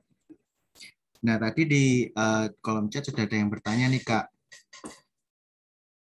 Dia bertanya begini, Kak, saya mau tanya dari Kak Maria Stefani. Untuk rumusan masalah apa penelitian seperti penelitian skripsi atau karya ilmiah, apakah maksimal memang harus 3 rumusan masalah, Kak? Karena yang saya lihat dari contoh skripsi dan karya ilmiah itu rumusan masalah ada 2 atau 3 pertanyaan. Seperti itu. Monggo dijawab dulu Kak Putra. Oke, dari Mbak siapa? Maria ya tadi namanya ya, Maria Stefani. Iya, betul, Maria Stefani. Oke, dari Mbak Maria. Sebenarnya tidak ada batasan ya. Jadi research question, pertanyaan penelitian atau rumusan masalah itu sebenarnya kalau secara umum rumusan masalah itu pasti punya satu kesatuan gitu ya. Nanti dituruni jadi research question. Oke lah, mungkin kita konteskan sini rumusan masalah adalah pertanyaan penelitian. Itu harus 3 atau enggak? Enggak masalah. Cuman 1 aja enggak apa-apa. Jadi biasanya, apalagi kalau penelitian-penelitian yang kuantitatif ya teman-teman ya, kayak gitu. Itu tuh pasti cuma 1. Bagaimana efektivitas penggunaan aplikasi Kuiper terhadap motivasi minat belajar siswa. Udah, kita cukup membuktikan itu aja udah cukup 1 pertanyaan. Tapi boleh mau ditambah, kita mau lihat aspek-aspek lainnya, apalagi misalnya penelitian-penelitian yang sifatnya kualitatif. Itu biasanya pertanyaannya memang 2 lebih dari 1 kayak gitu, 2 atau 3. Misalnya penelitian kita tentang mau misalnya tentang konflik perkebunan kelapa sawit di Kalimantan. Kita mau lihat apa aja sih faktor-faktor konflik perkebunan itu, yang pertama. Yang kedua, bagaimana hubungan antara misalnya kesejahteraan masyarakat sekitar dengan berdirinya pabrik pabrik kelapa sawit di wilayah itu, misalnya. Yang ketiga, bagaimana solusi yang tepat atau model rekonsiliasi resolusi konflik terhadap permasalahan itu. Jadi boleh, itu sesuai kebutuhan. Di mana teman-teman itu fungsinya tadi batasan penelitian, teman-teman mau mengkaji penelitian itu sejauh apa. Nah, nanti dibatasi, ya, teman-teman udah tahu batasannya, teman-teman bisa dari batasan itu, teman-teman turunkan nanti, aku mau melihat 3 poin utama ini. Baru diturunkan jadi research question, kayak gitu. Jadi nggak apa-apa, mau 1 aja nggak apa-apa Mbak Maria, mau 2, mau 3, itu terserah. 5 mungkin nggak apa-apa, asal sanggup, kayak gitu. Konsekuensinya semakin banyak rumusan masalah akan semakin sebenarnya semakin banyak analisisnya, kayak gitu deh. Jadi kalau hanya 1 ya 1 analisisnya, kalau 2 ya 2 kali menganalisis dulu rumusan 1, setelah itu kita menganalisis rumusan 2, setelah itu nanti untuk menarik kesimpulan generalisasi baru kita gabungkan, kayak gitu. Nah, jadi nggak ada masalah, jadi nggak apa-apa mau 1, 2 atau 3, seperti itu pertanyaan. Bagaimana Mbak Maria? Silakan Mbak Maria jika ada yang ingin ditanyakan lagi atau mungkin feedback dari jawaban Kak Putra, silahkan on mic. Ya, boleh. Cukup sih Kak, terima kasih banyak atas penjelasan. Oke, sama-sama. Oke, mungkin next question aja Mas Rifki. Oke, next question ada dari Kak Antonius Sitanggang. bertanya. Saya mau bertanya kepada Mas Dian tentang pengambilan sampel di sekolah yang siswanya sedikit. Misal di sekolah saya di SLBA, Karya Murni, siswa seluruhnya hanya 26 orang. Saya mau bertanya, Mas, bagaimana cara penentuan sampel dari populasi yang sedikit? Terima kasih. Oke, sebenarnya kalau populasinya kurang dari 30, itu ambil aja semuanya. Gitu aja. Jadi kalau di atas 30, kan jadi ada sebenarnya banyak banget cara rumus menentukan sampel. Yang paling sederhana kan Slovin ya. Slovin itu yang paling sederhana, ujung-ujungnya nanti kan kurang lebih 30% dari total keseluruhan. Atau nanti tinggal disesuaikan margin error-nya berapa. Teman-teman paling mudah kalau mau ngitung sampel, kalau memang aduh aku bingung deh rumusnya apa, coba kalian pakai di website itu bisa pakai kalkulator SurveyMonkey. Kalian sering nggak sih buat kuesioner pakai SurveyMonkey website kayak Google Form ya modelnya ya, tapi SurveyMonkey. Nah, kalian cari aja kalkulatornya, di situ kalian bisa tinggal menyesuaikan, kalian tinggal isi.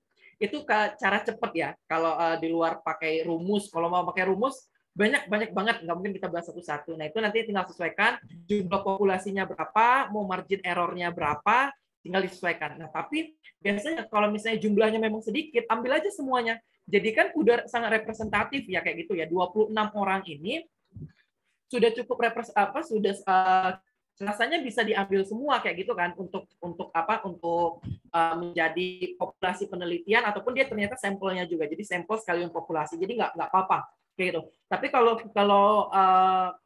kalau memang tidak bisa, sebenarnya batasannya itu tuh tiap teori itu beda-beda.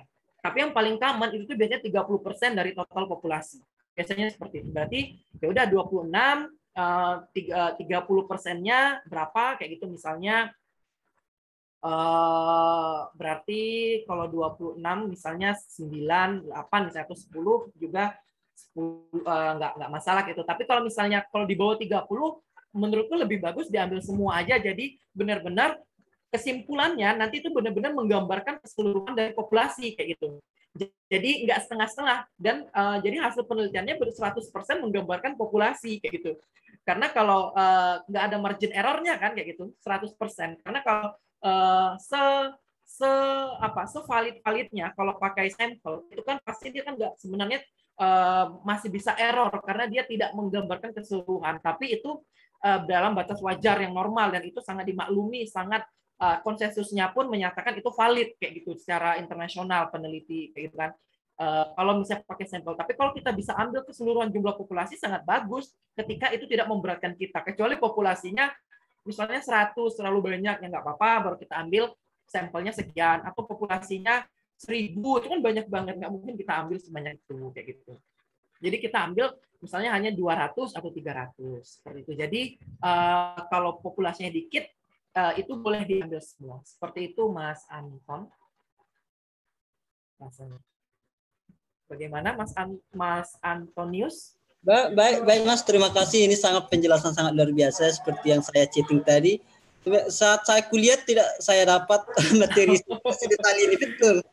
Kita ada itu kan meteorologi penelitian kan, itu ada mata kuliah. Oh iya. Jelas ini, jadi tadi pun ada jenis penelitian ini tujuannya ada. Ini luar biasa sekali ya.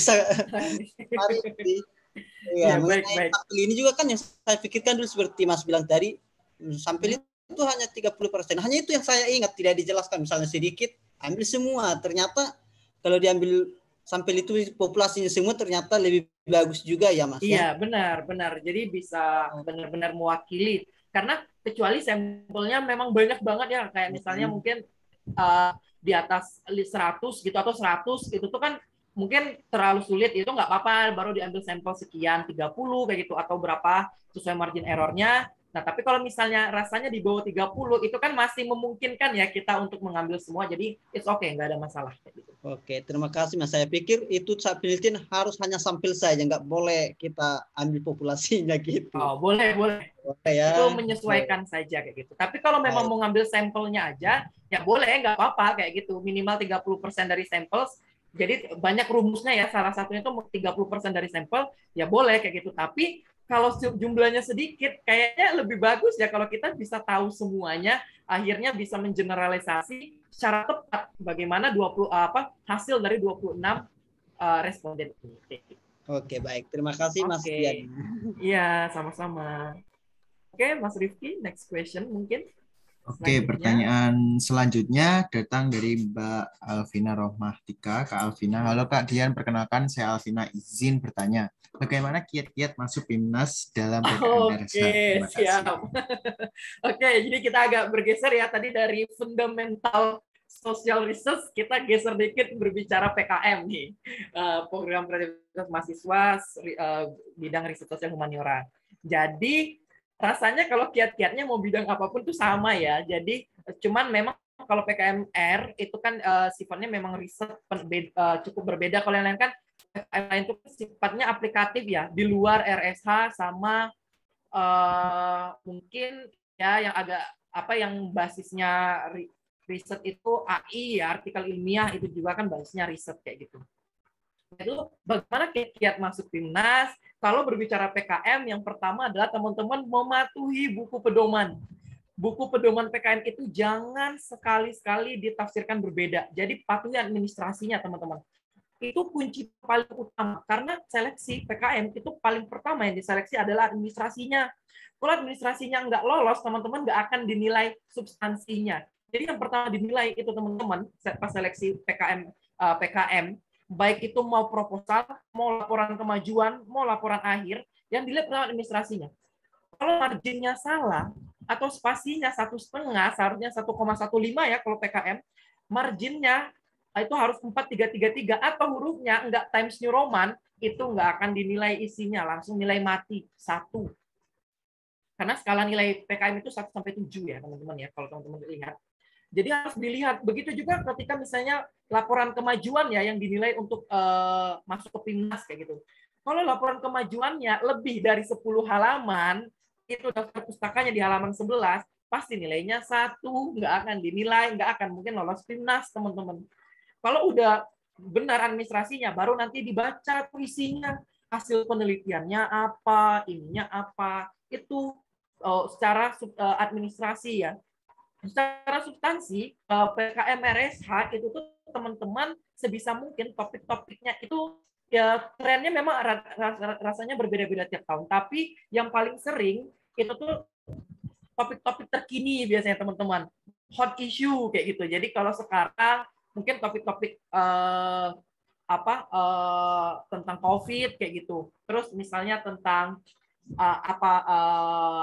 misalnya tentang atau masalah-masalah nasional kalau PKM ya, karena PKM ini konteksnya Indonesia, jadi memang banyak banget topik-topik yang lolos itu berbicara masalah nasional tentang budaya Indonesia, kearifan lokal kayak gitu, atau tentang masalah-masalah kemiskinan, kajian kemiskinan, terus misalnya tentang masalah persepsi publik terhadap sesuatu hal dan segala macam kayak gitu. Jadi itu perlu ditonjolkan, teman-teman harus cari tahu uniqueness-nya di apa kayak gitu. Terus teman-teman juga kalau PKM RSH itu tuh metodenya yang utama teman-teman. Jadi metodenya itu harus clear. Kunci utama PKM RSH itu tuh di metode. Metodenya tuh harus kalau bisa yang terbaru, paling terbaru pakai. Kalau enggak, teman-teman harus clear. Enggak boleh cuma sekedar ngomong di PKM RSH. Metode penelitian kami menggunakan kuantitatif, menggunakan metode kualitatif, deskriptif. Udah, sebatas itu. Pakai wawancara. Enggak. Tapi seperti yang aku bilang tadi, teman-teman, kalau di PKM, ini konteks PKM ya, ini sama banget dengan yang aku jelaskan tadi. Teman-teman harus sebut jenis penelitiannya apa. Oh, penelitiannya fenomenologi, berarti pakai data kualitatif. Data primernya sebutkan dari apa aja, data sekundernya apa aja, sebutkan kayak gitu. Teknik pengumpulan datanya dari apa? Wawancara, observasi partisipan, kayak gitu misalnya. Studi literatur, jelaskan semuanya kayak gitu. Begitu juga analisisnya harus jelas. Oh, konten analisis pakai apa? Reduksi, verifikasi data, display data, kategorisasi, terus misalnya baru penarikan kesimpulan, harus dijelaskan serinci mungkin, apalagi kalau kuantitatif. Di bagian teknik analisis data itu harus dijelaskan, uji reliabilitas dulu, uji validitas dulu, uji normalitas dulu, baru mungkin chi-square atau pakai regresi linear berganda, atau uji-uji lainnya itu harus dijelaskan semuanya, teman-teman. Secara ringkas aja, tapi mungkin kalau misalnya rumusnya nggak muat, yang nggak usah disebut rumusnya, cukup sebut aja uji-ujinya apa aja. Yang penting clear kalian tuh melakukan apa aja gitu. Itu yang penting dari PKM RSH kiranya. Seperti itu. Jadi bagaimana Kak Alvina, mungkin ada tanggapan dulu? Sehingga Baik, bisa terima lolos kasih. ke PIMNAS kayak gitu. Oh ya, amin. Terima kasih Kak, penjelasannya sangat membantu sekali. Semoga bisa mengikuti jejak Kak Dian untuk maju ke PIMNAS. Amin. Amin ya rabbal alamin. Oke, jadi gitu ya. Jadi ditekankan di metode. Metode kebaharuan metodenya itu harus jelas, sama novelty penelitiannya itu harus jelas, urgensi penelitiannya juga harus jelas, 3 poin itu. Oke, mungkin pertanyaan selanjutnya, Mas Rifki. Ya, pertanyaan selanjutnya itu ada datang dari Kak Nurhaliza F. Saya izin bertanya mengenai penelitian yang mencari sampelnya itu berdasarkan cara wawancara ke masyarakat setempat dan kuesioner online. Apakah itu termasuk ke metode campuran? Lalu bagaimana cara agar kita menganalisis dan mengolah hasil sampel tersebut? Terima kasih. Oke, wawancara ya,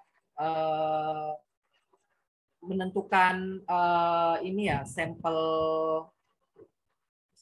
wawancara berdasarkan wawancara dengan masyarakat setempat, juga kuesioner online kayak gitu. Apakah maksudnya campuran? Oke. Jadi untuk ya kalau teman-teman menggunakan wawancara, terus juga teman-teman menggunakan kuesioner, itu pasti udah campuran.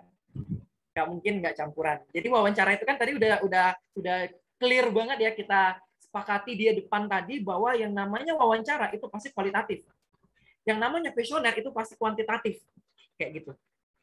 Jadi udah clear itu pasti apalagi kuesionernya sini online kayak gitu. Udah jelas kayak gitu. Ini metodenya campuran, tinggal teman-teman lihat campurannya yang mana.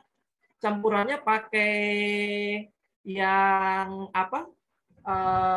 Embedded system, atau tadi pakai explanatory atau explanatory itu exploratory itu tinggal disesuaikan, atau paralel tadi kayak gitu yang mana.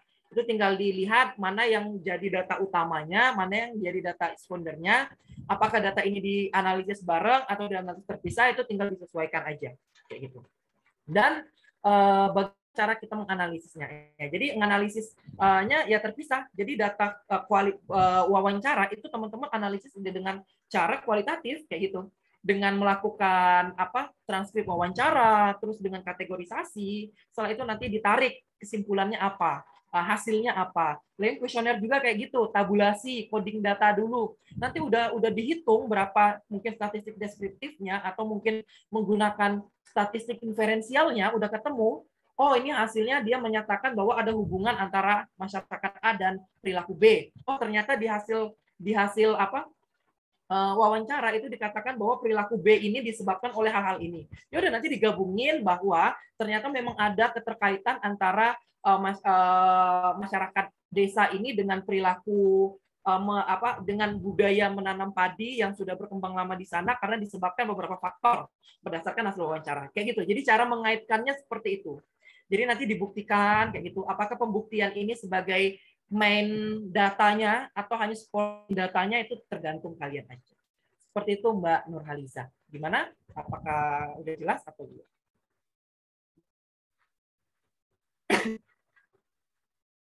Silakan Kak Nurhaliza, apakah sudah jelas? Oke, jika sudah jelas. Oh, sudah jelas, Kak. Oke, jika masih ada pertanyaan nih dari teman-teman semua, silakan raise hand langsung. Nah, oke, silakan Kak Dewi Herlina untuk menyampaikan pertanyaannya secara langsung. Baik, terima kasih moderator atas kesempatannya.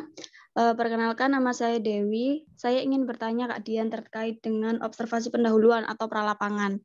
Nah, ketika kita melakukan observasi pendahuluan atau pralapangan ini, sebenarnya tujuan dari adanya observasi pendahuluan atau pralapangan itu seperti apa?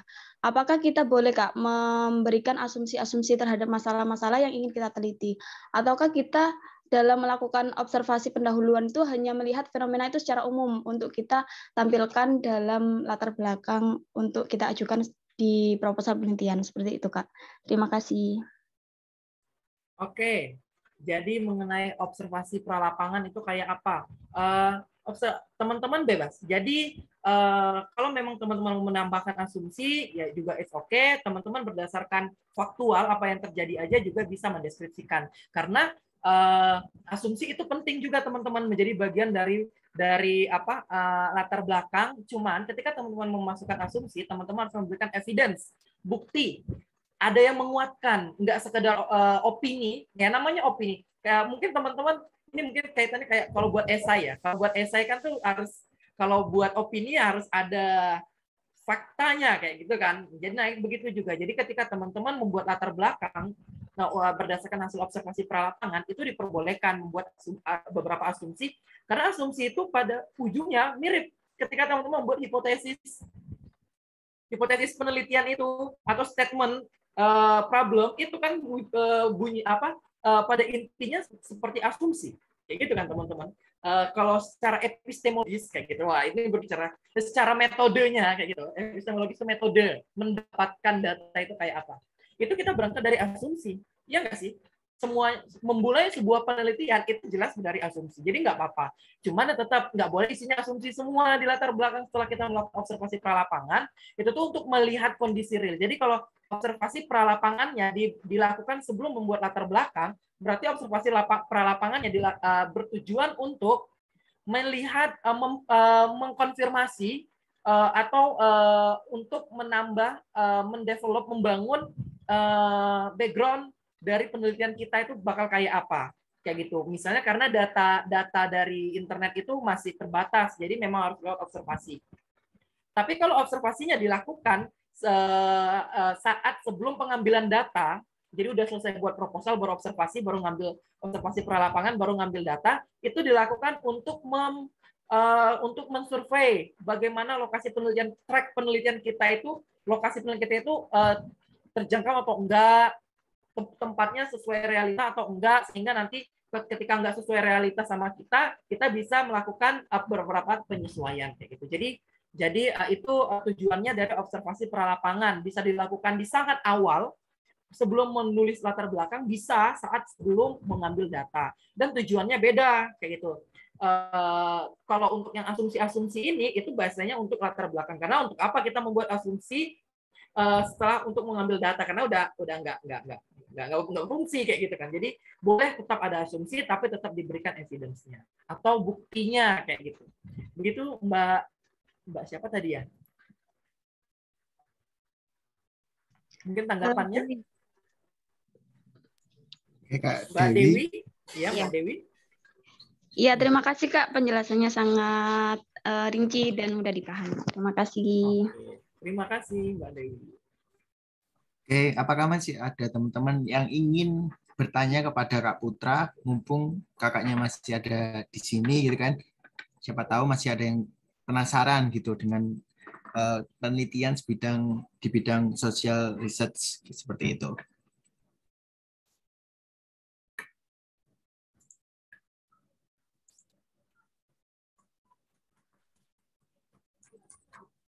Oke, mungkin jika misal tidak ada, mungkin bisa kita akhiri ya Kak. Tapi sebelum kita akhiri, kita mau ini nih, adakan sesi foto bersama dulu di sesi ya Temumeter ke-10. Oke. Silakan bagi teman-teman yang bisa on cam, silakan on cam. Yang tidak bisa, ya tidak apa-apa seperti itu. Oke. Saya dari aba-aba saya ya. 1, 2, 3. Oke.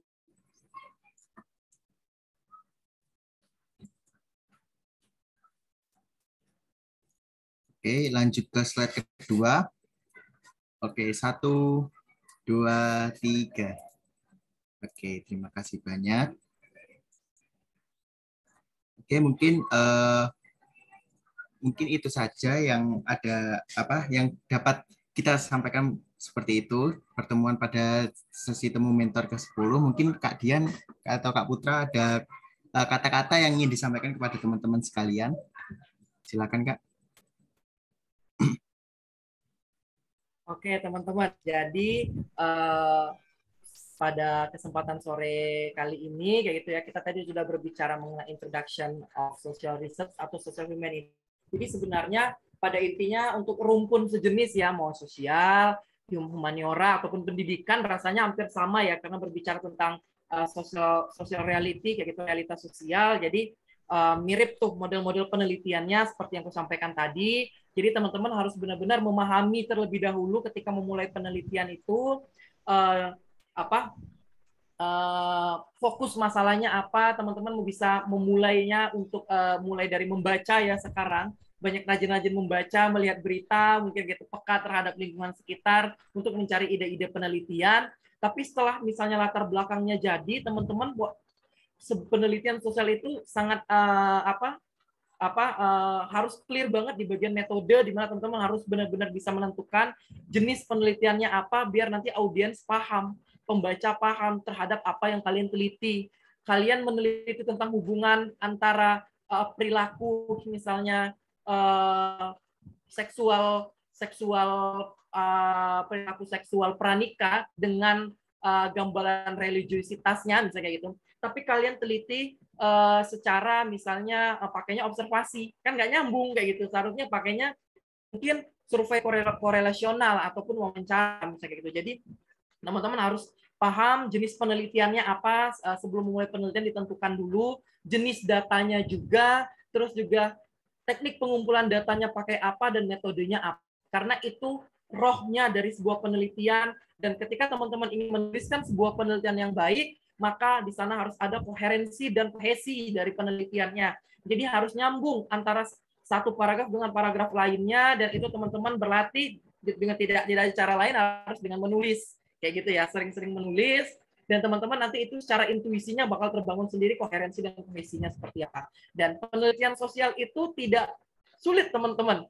Penelitian sosial itu sangat asik karena kita ikut terlibat di dalamnya, apalagi kalau kita observasi, kita bisa sambil bermain, ibaratnya gitu ya teman-teman ya. Kita bisa ikut bergabung dengan masyarakat, kita bisa ketemu dengan orang-orang baru, kita bisa punya pengalaman yang lebih, nggak sekedar mungkin hanya dengan benda-benda mati, karena social research itu pasti berhubungan sama benda hidup gitu, dengan manusia, tidak ada yang lain, dan atau dengan peninggalan-peninggalannya, artefaknya kayak gitu, dan itu satu hal yang unik.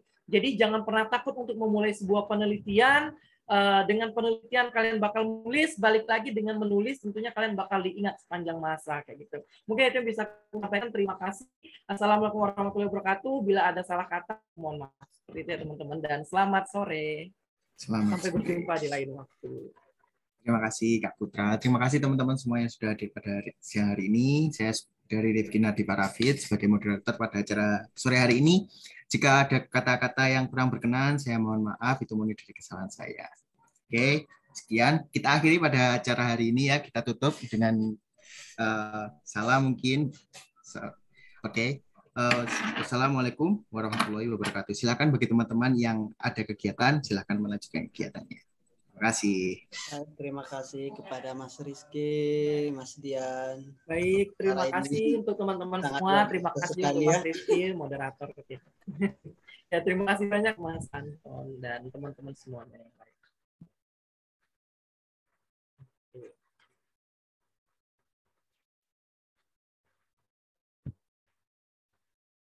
Nggak boleh live nih, Rizky. Silahkan live, Kak. Oke, siap. Duluan ya. Silakan live. Ya, siap.